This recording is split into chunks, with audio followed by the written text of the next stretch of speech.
Les députés continuent de se réformer eux-mêmes pour être exemplaires. Ils s'attaquent à l'allocation pour frais d'obsèques dont ils bénéficiaient. Donc ça fait des années que le contribuable paye les enterrements des députés et des ex-députés et de leurs conjoints et de leurs enfants. Mais c'est bien fini tout ça, non? Ah, on me dit dans l'oreillette que non.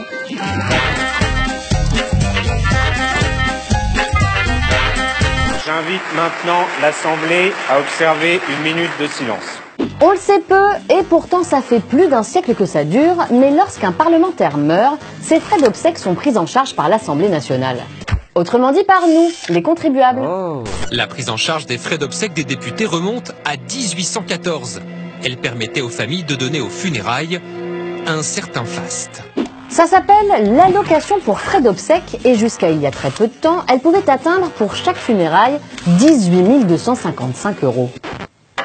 Et rien qu'en 2017, ça nous aura coûté la modique somme de 573 000 €. Oui, parce que, comme je vous le disais, le contribuable paye aussi pour les funérailles des anciens parlementaires, des conjoints de parlementaires ou des enfants à charge de parlementaires. Mais au fait, à l'Assemblée, ils avaient dit qu'ils allaient en finir avec les avantages des députés, donc ils l'ont supprimé.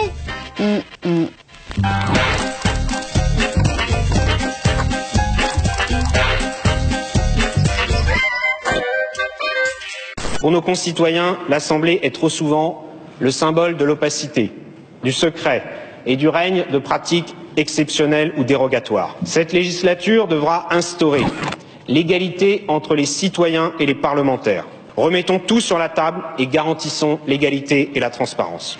Alors oui, ils ont tout remis sur la table. Ils ont effectivement supprimé certains de leurs avantages, comme par exemple leur régime spécial de retraite ou les billets de train gratuits à vie. Et désormais, leurs revenus de députés seront imposés à 100% et non à 75% seulement comme c'était le cas avant.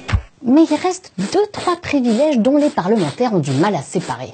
Par exemple, les frais d'obsèques. Au lieu de supprimer cette allocation, ils en ont réduit le montant. Maintenant, ce sera 2 350 € maximum, ce qui devrait générer 400 000 € d'économies par an, mais continuera de concerner, en plus des funérailles des députés et ex-députés, celles de leurs conjoints et de leurs enfants à charge, qui, jusqu'à preuve du contraire, ne sont pas élus ni ex-élus de la République. Autre exemple de « on réforme, mais pas trop non plus », les frais de mandat. Vous savez, l'IRFM, cette fameuse enveloppe d'environ 5 000 € par mois dont dispose chaque député pour ses frais professionnels, et qu'il pouvait dépenser sans rendre de compte à qui que ce soit.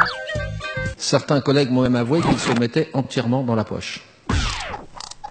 Dans le projet de loi Confiance, il était question d'instaurer un contrôle strict, un système de remboursement sur note de frais comme dans n'importe quelle boîte. Bon, et bah finalement, les députés se sont mis d'accord pour une sorte de contrôle aléatoire par tirage au sort, réalisé chaque année sur les factures d'un député sur 5, et aussi pour que 600 € par mois puissent échapper à toute forme de contrôle. Pour les menues dépenses, comme ils disent. Voilà, le remboursement sur justificatif a été jugé, je cite, trop rigide. Alors que ça se passe comme ça dans toutes les boîtes. Il y a une différence majeure, et ça, moi je l'assume totalement.